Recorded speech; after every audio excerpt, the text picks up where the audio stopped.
2027 चुनाव को लेकर अखिलेश ने चला दांव। सपा से चुनाव लड़ना नेताओं को होगा मुश्किल, किसको मिलेगी टिकट? अखिलेश ने बनाई रणनीति, बीजेपी खेमे में हलचल बढ़ी। हजरत शेख की दरगाह पहुंचते ही अखिलेश ने कही दिल की बात, सपा कार्यकर्ता भी हो गए हैरान।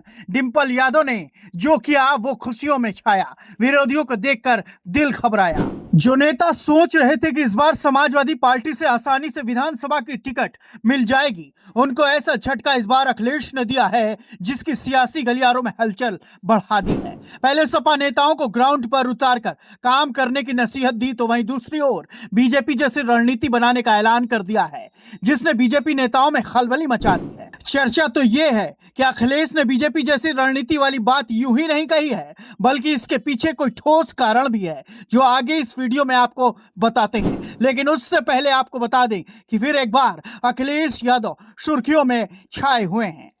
दरअसल फतेहपुर सीकरी में हजरत शेख सलीम चिश्ती की दरगाह पर अखिलेश यादव का अचानक पहुंचना सिर्फ धार्मिक यात्रा नहीं, बल्कि 2027 के बड़े चुनावी गेम की शुरुआत माना जा रहा है। बिना किसी घोषणा के पहुंचे अखिलेश को देखकर दरगाह क्षेत्र में अचानक हलचल बढ़ गई। उनके साथ डिंपल यादव और जया बच्चन भी मौजूद थी। दरगाह पर चादर पोशी और मन्नत का धागा बांधने के इस कार्यक्रम को सियासी संकेत माना जा रहा है कि अखिलेश अब नए अध्याय की तैयारी में हैं और इस बार चुनाव को लेकर उनकी रणनीति पहले से कहीं ज्यादा सख्त है। आपको बता दें, दरगाह से बाहर आते ही अखिलेश ने जो संकेत दिए उसने सपा नेताओं की धड़कनें बढ़ा दी। उन्होंने साफ कहा कि इस बार टिकट सर्वे रिपोर्ट देखकर दिया जाएगा, यानी 2027 में सपा का उम्मीदवार बनने का रास्ता पहले जैसा आसान नहीं रहेगा। पार्टी के अंदर जो नेता सिर्फ उम्मीद लगाए बैठे थे, उनके लिए यह किसी बड़े झटके से कम नहीं है। अखिलेश का यह फैसला बीजेपी की तर्ज पर चुनावी प्रबंधन को मजबूत करने वाला कदम माना जा रहा है। इस घोषणा के बाद सपा खेमे में चर्चा तेज है कि कई पुराने चेहरे इस बार टिकट की दौड़ से बाहर हो सकते हैं। मीडिया से बातचीत में अखिलेश ने बीजेपी सरकार की नीतियों पर भी निशाना साधा। उन्होंने कहा कि सरकार वोट बढ़ाने के बजाय वोट कटवाने पर ज्यादा ध्यान दे रही है।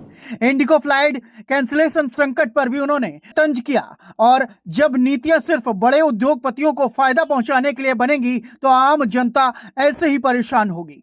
उनके इस बयान को लेकर राजनीतिक गलियारों में हलचल और बढ़ गई है, क्योंकि यह स्पष्ट संकेत है कि आने वाले महीनों में अखिलेश सरकार की नीतियों पर जोरदार हमला करने वाले हैं। दरगाह पर डिंपल यादव का अंदाज और नक्काशी को समझने का उनका तरीका सोशल मीडिया पर सुर्खियां बन गया है। उन्होंने दरगाह की बारीक लकड़ी और पत्थर की कारीगरी को नजदीक से देखा और इसकी प्रशंसा की। स्थानीय लोगों ने भी डिंपल के इस व्यवहार की तारीफ की।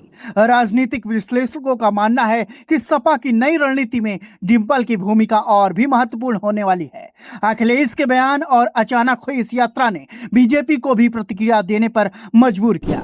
जौनपुर में डिप्टी सीएम केशव प्रसाद मौर्य ने अखिलेश पर संविधान का सम्मान न करने का आरोप लगाया। उन्होंने कहा कि एसआईआर की प्रक्रिया लोकतंत्र को मजबूत करने के लिए है और इससे सपा का अस्तित्व खत्म होने लगेगा।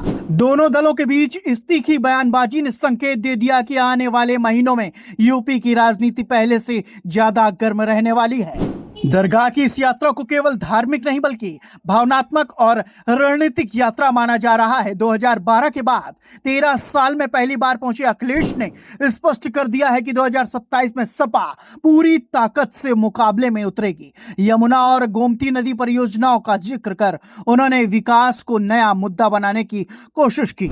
सफाई लौटने तक यह स्पष्ट हो चुका था कि इस यात्रा ने विपक्ष की नहीं बल्कि बीजेपी खेमे में नई बेचैनी पैदा कर दी है। अब देखना यह होगा कि अखिलेश की नई रणनीति कितनी दूर तक असर दिखाती है।